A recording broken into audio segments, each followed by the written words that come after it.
Hello বন্ধুরা, তোমাদের সকলকে স্বাগত জানাই আমার ইউটিউব চ্যানেল লেটস টিচে। আজকে খুবই গুরুত্বপূর্ণ একটি বিষয় নিয়ে আমাদের আলোচনা হবে।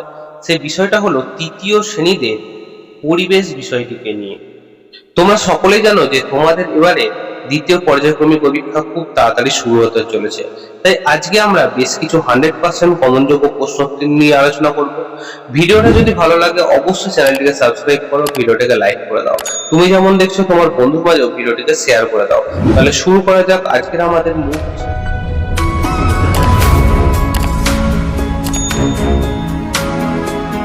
মান 30 এবং সময় 1 ঘন্টা।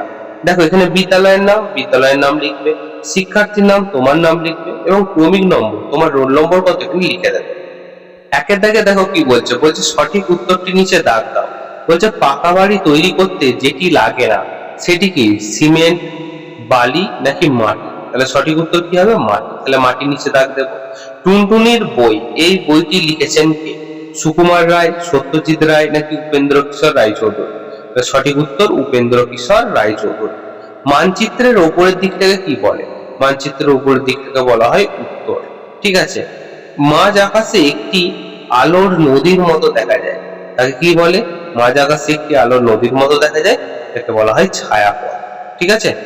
পরের দুয়ের দাগে দেখো বলছে শব্দ ছড়ি থেকে শব্দ নিয়ে শূন্যস্থান পূরণ করো। শব্দ ছড়িতে কি আছে? পশুর চামড়া, নিকট আত্মীয়, পাখা, উল্টো। কি বলছে? সূর্য থাকে ছায়ার ড্যাশ দিকে, সূর্য থাকে ছায়ার ঠিক উল্টো দিকে। তাহলে আমরা এখানে উল্টো কথাটা লিখবো। মামার ছেলেমেয়েরা হলো আমার ড্যাশ, মামার ছেলেমেয়েরা হলো আমাদের কি? নিকট আত্মীয়। তাহলে এখানে নিকট আত্মীয় কথাটা লিখতে হবে। তারপর বলছে আগেকার দিনের মানুষ তাঁবু বানাতো ড্যাশ দিয়ে। কি দিয়ে বানাতো বলো? পশুর চামড়া দিয়ে, পশুর চামড়া দিয়ে বানাতো। বাড়িতেও আছে স্কুলেও আছে এমন একটি জিনিস হলো, সেটা কি হবে? এটা হবে পাখা। ঠিক আছে, আমাদের মাথার উপর সিলিং পাখা এবং স্কুলেও আমরা সিলিং পাখা দেখতে পাই, তাই তো। তিনের দাগে দেখো বলছে কস্তম্ভের সাথে কস্তম্ভ মেলাতে। তাহলে প্রথমে কস্তম্ভের সাথে কস্তম্ভ মেলাতে হবে। কস্তম্ভে কি কি আছে? পোস্ট অফিস, ওলনদড়ি, মানচিত্র, পূর্ণিমার রাত। দেখো এবারে কস্তম্ভে প্রথমে কি আছে দেখো? রাজমিস্ত্রি। তাহলে রাজমিস্ত্রির সাথে কার মিল হবে বলো? ওলনদড়ি। তাহলে ওলনদড়ির সাথে রাজমিস্ত্রির মিল হবে। তারপর দেখো আছে চাঁদ, চাঁদের সাথে কার হবে? পূর্ণিমার রাত। তারপর আছে ইংরাজি কথা। ইংরাজি কথা হলো একটি কি? ইংরাজি কথা হলো পোস্ট অফিস। পোস্ট অফিস হচ্ছে কি? ইংরাজি কথা। মানচিত্র, মানচিত্র আর এক নাম কি? মানচিত্রের আর এক নাম হলো ম্যাপ। তাহলে দেখো বন্ধুরা আজকে আমরা কস্তম্ভ এবং খস্তম্ভ কিন্তু মিলে ফেললাম। দেখো এখানে বলা হচ্ছে যে ভূমিকম্প যেখানে বেশি হয় সেখানে কিসের বাড়ি করলে সুবিধা হয়? দেখো আমি লিখে দিয়েছি কি? কাঠের বাড়ি করতে হবে। ক্ষয়ের দাগে দেখো বলছে কুমোর বা কামারের কাজ কি ধরনের শিল্প? কুমোর বা কামারের কাজ হলো কুটির শিল্প বা ক্ষুদ্র শিল্প। গয়ের দাগে দেখো বলছে কঞ্চির বেড়ার ওপর মাটি লেপে যে দেওয়াল বানানো হয় সেটি কি ধরনের দেওয়াল? সেটাকে বলা হয় ছিটে বেড়ার দেওয়াল। ঠিক আছে, ছিটে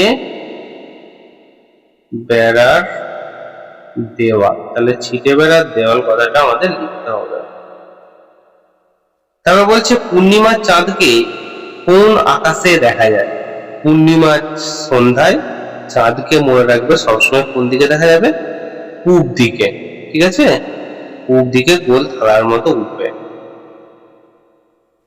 পাঁচের দাগে দেখো বলছে একটি বা দুটি বাক্য উত্তর দাও। এখন স্বীকার করা নিষিদ্ধ কেন? এখন স্বীকার কেন নিষিদ্ধ? কারণ কি? দিন দিন দিন দিন পশু কমে যাচ্ছে, দিন দিন পশু কমে যাচ্ছে বা হারিয়ে যেতে চলেছে। দিন দিন পশু কমে যাচ্ছে বা হারিয়ে যেতে চলেছে, এই জন্য কিন্তু এখন স্বীকার করা নিষিদ্ধ আছে। পরের দিকে দেখো বলছে তুমি কিভাবে অন্যদের সাহায্য করো? তুমি কিভাবে অন্যদের সাহায্য করো? ধরো তুমি তোমার বাড়ির কাউকে যখন সাহায্য করো, কিভাবে সাহায্য করো?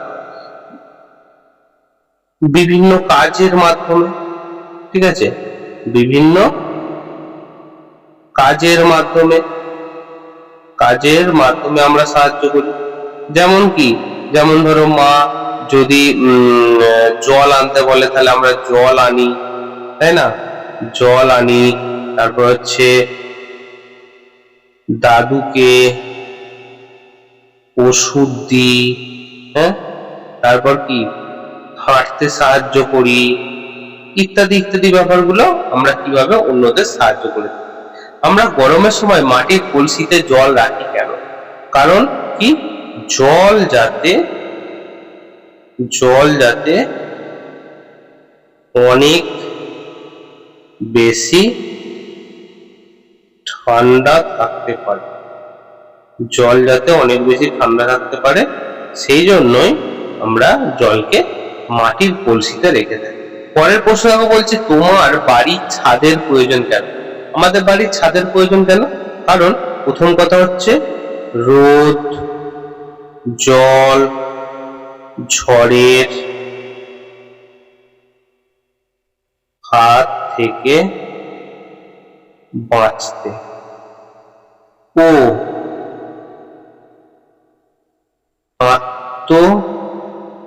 আত্মরক্ষার জন্য আমাদের কি, আমাদের ছাদের প্রয়োজন হয়। আত্মরক্ষার জন্য আমাদের ছাদের প্রয়োজন হয়। ঠিক আছে, চল এবারে দেখো 6 দাগের কি বলছে। 6 দাগের বলছে, নিচের বিষয়গুলো সম্পর্কে যা জানো লেখো। প্রথম কথা, আমি তোমাদেরকে এই উত্তরগুলো আমি নিজের মুখে বলে দিচ্ছি, তোমরা চাইলে শুনে শুনে কিন্তু লিখবে। যাযাবর জীবন সম্পর্কে যা জানো লেখো। তাহলে প্রথমে জানতে হবে যাযাবর জীবন কাকে বলে। যারা খাবারের উদ্দেশ্যে এক জায়গা থেকে অন্য জায়গায় ঘুরে ঘুরে বেড়ায়, তারাই হলেন যাযাবর। যাযাবরদের জীবন কি, তারা আজকে এক স্থানে আছে, কালকে অন্য স্থানে আছে। তারা পশু চারণ করে এবং পশুদের ঘাস পাতা ইত্যাদি খাওয়ার জন্য এবং নিজেদের খাবারের খোঁজে এক জায়গা থেকে অন্য জায়গায় ঘুরে বেড়ায়। ঠিক আছে, তাহলে যাযাবরটা তোমরা এইভাবে লিখতে পারবে। পরের দেখো ক্ষয়ের বলছে, বাজ পড়া সম্পর্কে যা জানো লেখো। তাহলে বাজ পড়া, বাজ কখন পড়ে? যখন মেঘে মেঘে ধাক্কা লাগে। সেই মেঘে মেঘে ধাক্কা লাগার সময় প্রচন্ড পরিমাণে বিদ্যুৎ এবং প্রচন্ড শব্দের মাধ্যমে যে আলোর ঝলকানি, সেটাই হলো বাজ পড়া। এই বাজ পড়ার সময় আমাদের কি কি সতর্কীকরণ করতে হবে, মানে কি কি করা চলবে না। প্রথম কথা, বাড়ির বাইরে বেরোনো চলবে না। আর একান্তই যদি বাড়ির বাইরে বেরোতে হয়, তাহলে কিন্তু বড় গাছের তলায় বা বড় খুঁটির তলায় তোমরা কেউ থাকবে না। ধরো তোমরা মাঠের মধ্যে আছো, হঠাৎ করে বাজ পড়ছে, তখন তুমি কি করবে? তখন তুমি নয় উবু হয়ে বসে পড়বে, নয়তো মাটির সাথে কি করবে, লম্বা হয়ে শুয়ে পড়বে। এইটা আমাদের করতে হবে। ঠিক আছে, চলো পরের দেখো বলছে, নতুন জীবিকা সম্পর্কে কি জানো লেখো। আজকের বর্তমান দিনে আধুনিক জীবনে যে সকল জীবিকাগুলো আগে ছিল না, বর্তমানে নতুন করে তৈরি হয়েছে এবং তার ব্যাপক ব্যবহার হচ্ছে, সেটাই হলো নতুন জীবিকা। যেমন কি, যেমন কম্পিউটারের দোকান করা, ক্যাটারিং করা, হ্যাঁ, জেরক্সের কাজ করা ইত্যাদি, এই সমস্ত কাজগুলো কিন্তু নতুন জীবিকার মধ্যে পড়ছে। ঘয়ের দাগে দেখো বলছো, তোমাদের শ্রেণীকক্ষের মানচিত্র আঁকো। তোমরা তাহলে তোমাদের প্রত্যেকের বিদ্যালয়ের শ্রেণীকক্ষের যে মানচিত্র যেমন যেমন হবে তেমন সুন্দর করে কিন্তু তোমরা আঁকবে নিজেদের মতো করে। কোনো একটা তোমাদের বিদ্যালয়ের শ্রেণীকক্ষের পাশে কোথায় রান্নাঘর আছে, কোথায় বাথরুম আছে, কোন দিকটা তোমরা বেরো সেই দরজা দিয়ে, তার পাশের রুমটা কাদের আছে, সব কিন্তু সুন্দরভাবে একটা মানচিত্রে আকারে তোমাদের বোঝাতে হবে। ঠিক আছে, চলো তাহলে বন্ধুরা, আজকে আমি তৃতীয় শ্রেণীতে আমাদের পরিবেশ বিষয়টিকে নিয়ে আলোচনা করলাম। বারবার বলছি, প্রত্যেকটা প্রশ্ন খুবই গুরুত্বপূর্ণ এবং 100% কমন যোগ্য। তাই অতি অবশ্যই তোমরা ভিডিওটা প্রথম থেকে শেষ পর্যন্ত দেখবে। ভিডিওটা ভালো লাগলে অবশ্যই চ্যানেলটিকে সাবস্ক্রাইব করবে এবং ভিডিওটিকে লাইক করে দেবে। তাহলে দেখা হচ্ছে অন্য কোনো ভিডিওতে অন্য কোনো দিন। After all, thanks for watching, best of luck.